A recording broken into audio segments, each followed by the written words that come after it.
Bienvenidos todos a clase 3 de Multiplicar Discípulos en el Seminario del Redentor. Soy Mateo Kunz y recuerda que tiene que haber leído ya capítulo 2 del libro La Evangelización por Max Stiles. Tiene que haber leído esto y tomado la prueba, y también cada semana tiene que haber hecho 2 horas de evangelismo y o discipulado, dependiendo en cómo va el progreso del evangelismo. Porque recuerda que la meta en ese curso es aprender cómo evangelizar y discipular, es multiplicar discípulos, y la manera de hacerlo es evangelizar hasta que uno cree. Y después de creer uno, yo quiero que hagas discipulado con ese creyente nuevo para que pueda aprender cómo es seguir a Jesús hasta evangelizar y multiplicarse, que es un tema de que vamos a hablar hoy al estudiar ese capítulo de evangelismo. Pero él empieza el capítulo hablando acerca del hecho de que el evangelismo es difícil. Él tiene un dicho que dice: no es que la evangelización se haya intentado y haya resultado deficiente, sino que la evangelización se ha considerado difícil y no se ha hecho el intento. Él dice que viene de Chesterton, ese teólogo de hace 130 años, pero él no dijo eso, es una cambia de lo que él dijo, pero es la verdad, que muchos dicen que intentaron el evangelismo, pero fue demasiado difícil. Pero no es que intentaron, es que vieron que fue difícil y después decidieron no intentarlo. ¿Por qué? Porque es difícil, es temoroso. Y sabemos esto. Es difícil decir, tal vez me van a rechazar, tal vez se van a enojarse. Entonces, por eso tenemos una enseñanza bíblica muy importante. Es que debemos trabajar juntos. Por eso el capítulo se llama Evangelización en Comunidad. Y él tiene un versículo clave por todo el capítulo que dice: como me es justo sentir esto de todos vosotros, por cuanto os tengo en el corazón y en mis prisiones y en la defensa y confirmación del Evangelio. Todos vosotros sois participantes conmigo de la gracia, porque Dios me es testigo de cómo os amo a todos vosotros con el entrañable amor de Jesucristo. Ve lo que dice: vosotros sois participantes conmigo. Es, es muy importante ver que haya una comunidad en la obra de evangelismo. No es tan individualista como pensamos. Y yo quiero preguntarles, ¿por qué hacemos evangelismo solo, usualmente? ¿Es porque es difícil? ¿Es porque nos da temor? Porque lo difícil y lo temeroso usualmente es mejor en grupo, ¿no? Si yo tengo que hacer cualquier cosa difícil, yo quiero ayuda. También con el evangelismo es mejor que tenemos ayuda. Entonces, vea cómo Jesús mandó sus discípulos. Él los mandó 2 por 2, no 1 por 1. Y tenían grupos los discípulos mandándolos, porque funciona mejor. Tenemos el ejemplo de Pablo, siempre llevando otros para trabajar juntos. Y él nos dio en el libro, y si tiene el libro abierto puede ver, pero también yo tengo aquí unos beneficios de una evangelización en comunidad. Dice primero que nos rendimos cuentas unos a otros, porque muchas veces decimos, sí, voy a evangelizar, pero si nadie sabe, nadie va a decir, ¿estás evangelizando? ¿Estás compartiendo el evangelio? O si alguien cree, un hermano me va a decir, ¿está cuidándolo? ¿Está discipulando ese hermano? Entonces nos ayuda con rendir cuentas. Y número 2 dice también que fortalecemos nuestro compromiso mutuo, muy similar. que si yo veo que mi hermano está compartiendo el evangelio, eso me va a animar a mí. Número 3, dice que aprendemos los unos de los otros.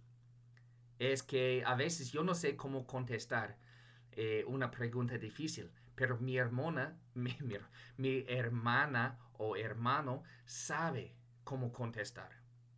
Entonces podemos aprender juntos, como dice punto 3. Y después dice, nos regocijamos juntos en el éxito y lloramos juntos en los fracasos. Hay un dicho que dice, el dolor o la tristeza está cortado en la mitad con amigos y la felicidad está doblado con amigos. Cuando tenemos gente con quien celebrar, celebramos mejor. Y cuando tenemos amigos con quien llorar, sentimos menos triste. Es una verdad. Y el último dice, formamos vínculos al compartir experiencias en situaciones intensas. Él no pasó mucho tiempo explicando, pero yo quiero explicar eso un poco. Si quieres ser un hermano fiel en la iglesia, pero es que no se sienta muy, no sé, unido con los hermanos. Podemos formar vínculos fuertes con situaciones intensas. Eso es lo básico. Todos saben eso. Si yo llevo un grupo por un viaje misionero, un grupo de gente que no pasa tiempo juntos nunca, al regresar son amigos cercanos. ¿Por qué? Porque pasaron situaciones intensas. Entonces tenemos toda esa lista de beneficios de una evangelización en comunidad.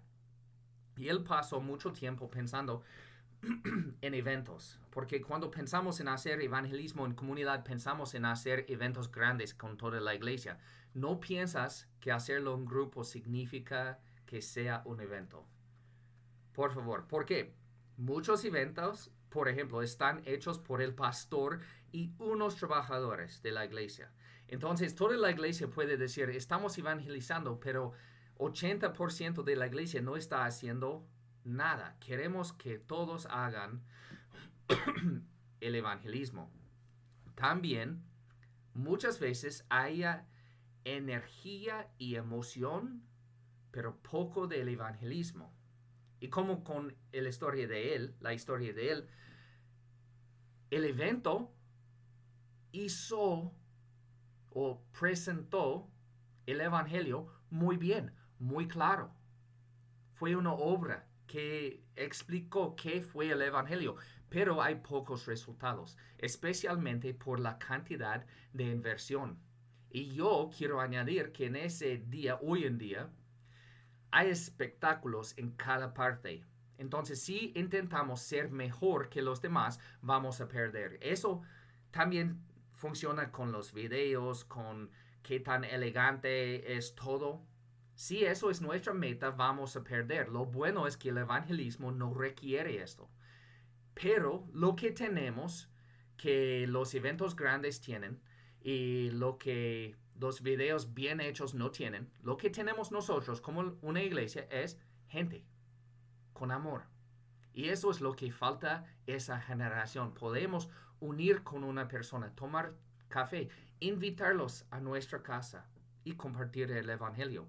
Y vamos a ver que hay más efecto por hacer esto que hacer un evento grande, que más o menos es entretenimiento.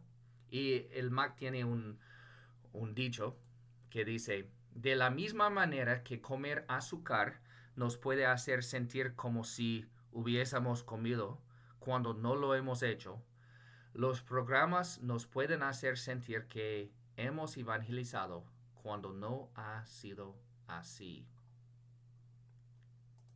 Lamentablemente, muchas veces los programas no tienen evangelismo, pero aun cuando tienen, no son muy eficaces. Son brillantes y muchas veces pueden atraer gente de otras iglesias, pero eso no es nuestra meta en evangelizar. Queremos compartir el evangelio con los perdidos para que conozcan a Jesús y para que reciban su gracia. Bueno, Después él le pregunta qué es una cultura de evangelización y explica acerca de culturas porque son tan diferentes. Yo sé que los estudiantes que están viendo ese video vienen de culturas distintas, aunque todos hablan español. Y nuestro seminario también trabaja en otros idiomas, pero cada cultura es algo medio invisible. Y él dice que para crear una cultura bíblica necesita ideas bíblicas comunes, un lenguaje bíblico y unas acciones bíblicas compartidas. Eso es la forma de hacer una cultura de evangelismo. Y eso es la meta nuestra. No solo que el pastor evangeliza o unos que tienen el don evangeliza. Yo oigo esto frecuentemente. Yo no tengo el don, entonces no voy a hacer el evangelismo. Pero es un mandamiento de Jesús. Es como decir, yo no tengo el don de amar a mi esposa, entonces voy a odiarla. No. Si uno no tiene el don, ¿qué hacen? Hacen el evangelismo malo. Está bien. Él no necesita hacerlo muy bien. Necesita obedecer a Jesús. Pero para hacer una cultura que ayuda con esto, él tiene unos puntos. Punto uno que él nos muestra es que una cultura motivada por el amor a Jesús y su evangelio. Entonces, si quiere hacer esa cultura, tiene que buscar la motivación correcta. Y él tiene ese versículo clave, 2 Corintios, segundo de Corintios 5, capítulo 5, versículo 14 a 15, que dice, el amor de Cristo nos obliga, porque estamos convencidos de que uno murió por todos, y por consiguiente todos murieron. Y él murió por todos para que los que viven ya no vivan para sí, sino para el que murió por ellos y fue resucitado. Mira, tenemos que pensar en qué nos anima. ¿Y qué dice ese versículo? Dice el amor. Vea eso, el amor de Cristo. Él nos amó tanto que podemos evangelizar aun cuando es difícil. Pero yo quiero preguntarles, ¿qué pasa cuando tenemos un amor por la comodidad? Si siempre quiero sentir cómodo, ¿eso me va a empujar a evangelizar? Nunca, nunca. El amor de Cristo sí me va a empujar. Pero ¿qué pasa cuando tenemos un amor para los perdidos? Eso es el mismo amor de Cristo. Si yo de verdad tengo amor por los que están andando perdido, yendo al infierno sin Jesús, eso va a cambiar mi corazón. Entonces necesitamos enseñar esto. Mira cómo Jesús amaba a los perdidos. Y si amamos como Jesús ama, eso va a cambiarnos. El punto segundo, punto número 2, es una cultura que confía en el Evangelio. Eso cambia mucho, porque si uno piensa que el Evangelio no tiene poder, no va a compartir el Evangelio. Pero dice claramente en Romanos 1:16, a la verdad no me avergüenzo del Evangelio, pues es poder de Dios para la salvación de todos los que creen. De los judíos primeramente, pero también de los que no son judíos. El Evangelio tiene poder y, y no debemos tener vergüenza del Evangelio. ¿Qué pasa cuando tenemos vergüenza del Evangelio?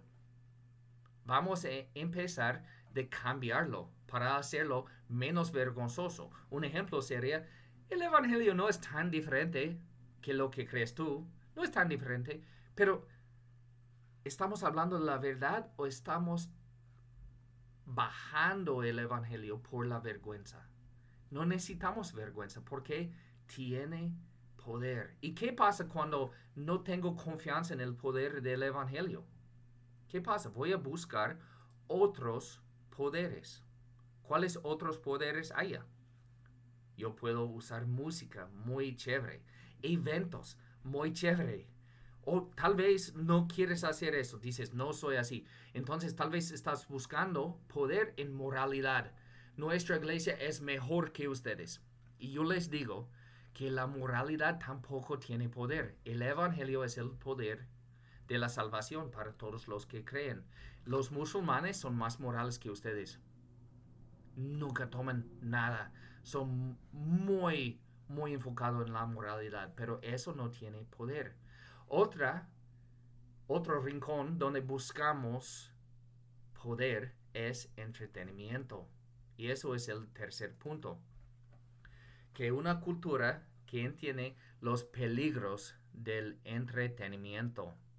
Y tiene un versículo clave de Ezequiel 33 que dice, en cuanto a ti, hijo de hombre, los de tu pueblo hablan de ti junto a los muros y en las puertas de las casas. Se dicen unos a otros, vamos a escuchar el mensaje que nos envía el Señor. Acudan a ti en masa y se sientan delante de ti y escuchan tus palabras, pero luego no las practican. Mira, son hipócritas. Me halagan de labios para afuera, pero sus corazones solo buscan las ganancias injustas.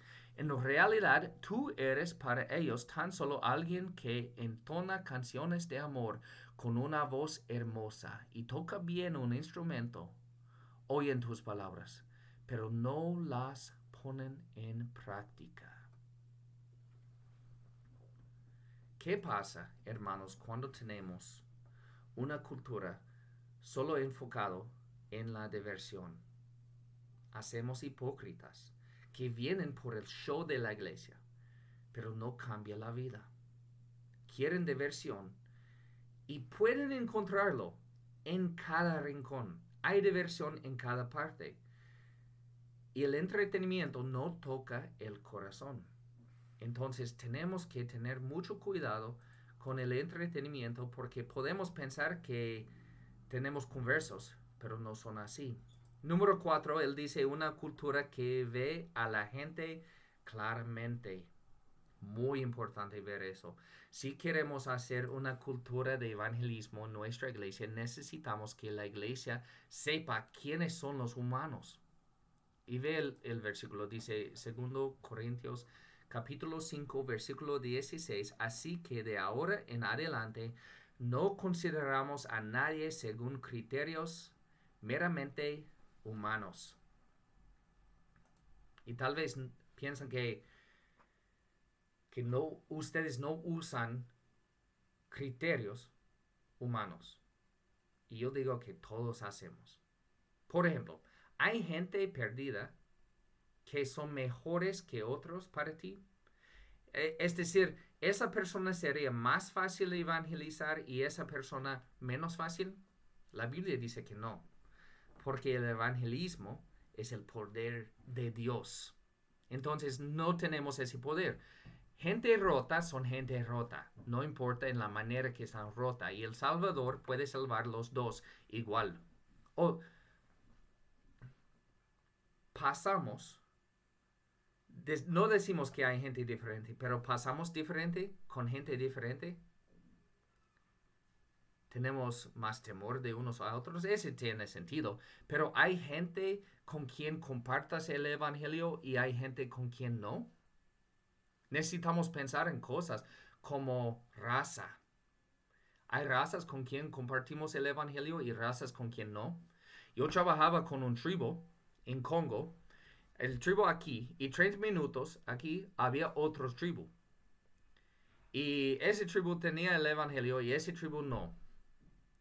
Y ese tribu quería que tenga el evangelio aquí, pero no compartieron porque fue una raza diferente. No podemos pasar así. Yo sé que muchos de ustedes tienen gente tan diferente alrededor y no están compartiendo el evangelio. Eso pasa también con generación. Los viejos no comparten con los jóvenes y el opuesto porque dicen son malos. No debemos pasar así. También con sexo, género. A veces no pensamos en las mujeres. Pensamos que pueden estar bien solos. Hay esposos que dicen, soy bien cristiano, pero su esposa no es cristiana. Eso es el primer ministerio tuyo, compartir el evangelio con la esposa. O tal vez muchos de nosotros juzgamos por la cantidad de dinero o la ropa o el carro y decimos, yo quiero evangelizar a ellos que tienen carro y todo, pero los pobres no. O el opuesto, decimos, solo trabajamos con los pobres y no queremos a los ricos. Jesús ama a todos. ¿Y qué pasa si decimos, no vamos a compartir con ellos? No somos fieles al Señor. Número 5, en el libro, dice, necesitamos una cultura que trabaja unida en la misma dirección. El versículo de Filipenses dice, doy gracias a mi Dios cada vez que me acuerdo de ustedes. En todas mis oraciones por todos ustedes siempre oro con alegría, porque han participado en el Evangelio desde el primer día hasta ahora. Vemos aquí un grupo que está trabajando con Pablo por el Evangelio. ¿Y qué pasa si tenemos metas diferentes? Por ejemplo, estamos unidos en Jesús, ¿sí? Pero yo quiero ir por allá y otro quiere ir por allá. Estamos tirando y no vamos a ningún lado. Pero sí estamos de acuerdo y vamos por allá. O sí estamos de acuerdo y vamos por allá. ¿Cómo podemos trabajar en la misma dirección si no tenemos o si tenemos dones diferentes? ¿Cómo funciona? Si él tiene ese don de siempre charlar con gente y es muy extrovertido y él es más introvertido y no quiere charlar con gente, está bien porque podemos trabajar en la misma dirección pero con obras diferentes. No necesitamos hacer la misma actividad. Un ejemplo mío es que mi hijo, primogénito, es muy extrovertido. Él quiere charlar con cada persona, pero no es muy bien en formar las relaciones muy intensas. Entonces, yo soy diferente. A mí no me gusta encontrar con cada persona nueva como él, pero a mí me gusta conocer uno por mucho tiempo. Podemos trabajar juntos.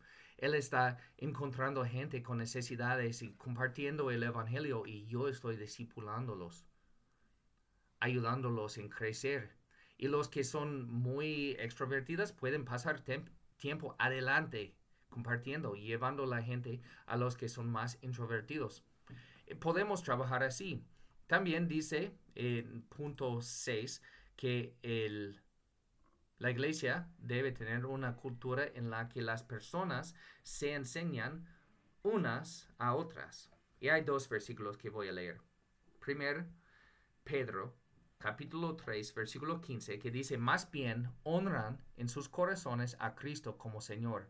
Estén siempre preparados para responder a todo el que pida razón de la esperanza que hay en ustedes, pero háganlo con gentileza y respeto.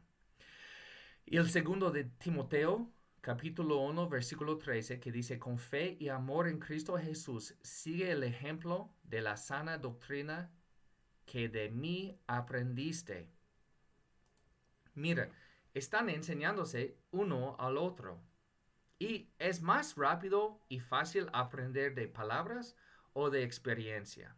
Imagínese, si eres mecánico y tiene que enseñar a alguien cómo cambiar un cable dentro del motor, es más fácil decir con palabras, eso es como lo hace, o mostrarlos con el motor mismo. Obviamente es mucho más fácil hacerlo con experiencia. Entonces necesitamos enseñar uno al otro, pero la manera mejor es con el ejemplo, que es el punto siguiente en el libro, que dice necesitamos una cultura en la que se da ejemplo en la evangelización. Si queremos que la gente en nuestra iglesia evangeliza, necesitamos dar el ejemplo. Y él nos da un versículo que es muy clave para mi vida y muy importante.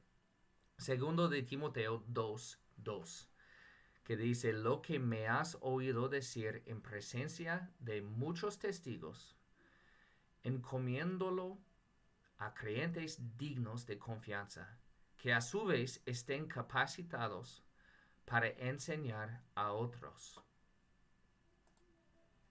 Podemos ver en ese versículo que el Timoteo aprendió de Pablo. Y Pablo quiere que el Timoteo enseñe a otros, que pueden enseñar a otros. Y eso nos ayuda en aprender algo muy importante de multiplicar discípulos, y eso es la diferencia entre adición y multiplicación. Por ejemplo, vea ese diagrama. No tuve en español, pero yo encontré en inglés. Tenemos aquí Timoteo. Aquí arriba, Pablo. Pero aquí Timoteo. Y Pablo no solo enseñaba a Timoteo, pero también enseñaba a Timoteo para enseñar a otros. Pero no solo que Timoteo enseñaba a otros, pero que Timoteo enseñaba a otros para enseñar a los demás. Y tenemos aquí Priscila y Aquila y Tito y Sila. Pero lo que vemos es multiplicación, que siempre es mejor que adición. Entonces voy a explicar. Imagínense, si un pastor, tenemos dos pastores, un pastor, cada año, él es muy bueno con el evangelismo. Cada año, él puede evangelizar 100 personas y añadir 100 personas a la iglesia. Pero el otro, solo dos. Pero con esos dos, él puede enseñarlos a evangelizar a los demás. Entonces, cada año 100 creyentes, cada año 2 creyentes, pero está enseñándolos a evangelizar a los demás. ¿Quién tendrá más conversos después de unos años? Yo tengo aquí puesto un ejemplo. En el año 1, el primer tiene 100 y el otro 2. El año 2, 200 y el otro 4. El año 3, 300 y el otro 8. Entonces, esa persona está creciendo una iglesia muy grande y está pensando, mírame, estoy haciendo muy bien y yo tengo mucho éxito. Pensamos así por ellos que pueden añadir muchos. Pero año 5 tenemos 532. Por muchos años, ese hermano que está enseñando profundamente tiene menos y menos. Pero mira, casi son iguales en el año 9. Y el año 10, él tiene 1000 seguidores conversos, pero el otro tiene más que 1000 que están siguiendo a Jesús. Y desde entonces empieza a multiplicar 1100, 2000. 1200, 4000. 1300, 8000. Hasta el año 20, ese hermano que añada 100 cada año tiene 2000 conversos. Pero el otro tiene más que 1,000,000. Están pensando, eso no es posible porque no hay iglesias con 1,000,000 creyentes y a la verdad no es así. Pero muestra la diferencia entre multiplicar y adicionar. Y lo que pasa es que si estás multiplicando, la gente no va a estar en su iglesia. Van a estar en otras iglesias. Mira, tenemos Pablo arriba y Timoteo. Y él tiene una iglesia y ellos están en su iglesia, pero él está mandando otro que tiene su propia iglesia. Y tal vez Priscila y Aquila están en otra iglesia y Tito en otra iglesia. Y están haciendo más y más iglesias. No necesitamos forzar que tengamos una iglesia grande. Y no necesitamos conocer cada creyente que es fruto de nuestro evangelismo. Porque mira, Pablo discipulaba a Timoteo, pero no conocía a ninguno de ellos. Pero fueron frutos del discipulado de Pablo. Y tendremos frutos de que no podemos saber. Por eso yo enfoco mi vida en capacitar líderes, porque yo sé que ustedes tendrán un efecto mucho más grande que puedo ver. Y, y si ese pastor que tenía solo 2 discípulos cada año, pero que los enseñaba a multiplicar, si él tiene 33 años de esto, pueden ver, 33 años, él tendría más que 8.000 millones de discípulos. Eso es más que la población del mundo. Y tal vez está pensando, no es posible en un año enseñar 2 discípulos cómo multiplicarse. Pero digamos, 2 años, 3 años, 4 años, vale. No importa, porque si estamos haciendo multiplicación, si dura 10 años. Eso significa que necesitamos 330 años para multiplicar 8.000 millones de discípulos. Pero vale la pena, porque multiplicar siempre funciona mucho mejor que adicionar. Bueno, seguimos al otro punto. Dice que necesitamos una cultura en la cual se celebra a quienes comparten su fe. Y el versículo que él tiene es Filipenses 2, 19 a 22, que dice, espero en el Señor Jesús enviarles pronto a Timoteo, para que también yo cobre ánimo al recibir noticias de ustedes. Nadie como él se preocupa de veras por el bienestar de ustedes, pues todos los demás buscan sus propios intereses y no los de Jesucristo. Pero ustedes conocen bien la entereza de carácter de Timoteo, que ha servido conmigo en la obra del Evangelio como un hijo junto a su padre. ¿Ustedes saben quién está evangelizando en la iglesia? ¿Están celebrándolos? Tiene que pensar en cómo pueden. Puede ponerlos adelante. Testimonios ayudan mucho. Testimonios de lo que está pasando en el evangelismo. Los que están compartiendo, empieza de ponerlos adelante para compartir qué está pasando. O haga videos chiquitos y póngalos en el Facebook o lo que sea. También oraciones. Durante el culto, oran por los que están compartiendo el evangelio. Y los bautismos, que toque el punto que viene, punto 9, que dice, necesitamos una cultura que sabe cómo afirmar y celebrar la vida nueva. Muy importante. Colosenses 1, 3 a 4 dice, siempre que oramos por ustedes, damos gracias a Dios el Padre de nuestro Señor Jesucristo, pues hemos recibido noticias de su fe en Cristo Jesús y del amor que tienen por todos los creyentes. Están celebrando lo que está pasando en la vida de la gente. El primer paso de celebrar eso es celebrar el bautismo. Hágalo una fiesta para que todos sepan, invita a todos. Pero, ¿cómo más? Podemos celebrar también la santificación. Alguien que odiaba a otro antes y ahora es amigo. Celebra eso. Dan testimonios en la iglesia. Tal vez uno fue borracho antes y ahora no es. Dios ha cambiado su vida. Da testimonio. Podemos celebrar. Eso hace una cultura de evangelismo en la iglesia. Y también el punto 10 que él nos da, dice, debemos tener una cultura que tiene un ministerio que se siente arriesgado y peligroso. Tal vez eso parece medio raro, pero es la verdad que cuando sentimos ese riesgo, parece como tiene valor, porque solo queremos arriesgar por lo que tiene valor. El versículo de Filipenses que él tiene dice, hermanos, quiero que sepan que en la realidad lo que me ha pasado ha contribuido al avance del Evangelio. ¿Qué ha pasado con él? Problemas de salud, gente enojado, encarcelado, muchas cosas, muchos problemas.